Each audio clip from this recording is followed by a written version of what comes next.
નમસ્કાર દર્શક મિત્રો, હું છું બાબા સૈયદ. વિજાપુરની ખબરમાં આપનું સ્વાગત છે. અમારા સરદારપુરના પ્રતિનિધિ હર્ષદ લખવાળાનો રિપોર્ટ.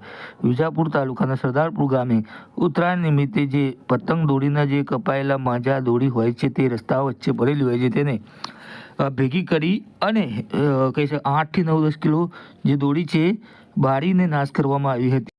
સમાચાર વિગતવાર જાણીએ તો આજે ઉત્તરાયણનું પર્વ કહી શકાય કે રંગે ચંગે ઉજવવામાં આવ્યો હતો. તો ત્યારે જે કપાયેલા માંજા હોય, જે દોરી હોય, જે રસ્તા વચ્ચે પડી, જેથી લઈને મનુષ્ય તથા પક્ષીઓ પશુઓને નુકસાન પહોંચે. ખાસ કરીને ચાઇનાની દોરીથી વધુ નુકસાન પહોંચે છે.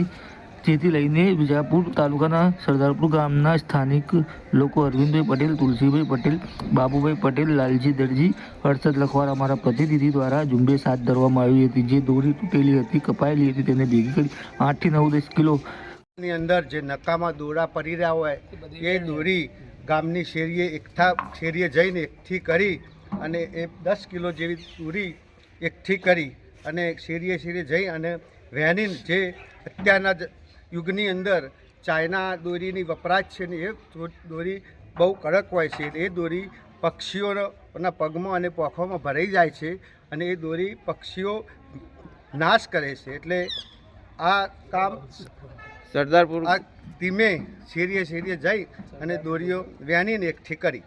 સરદારપુર ગામમાં બોલો બસ બંધ કરો.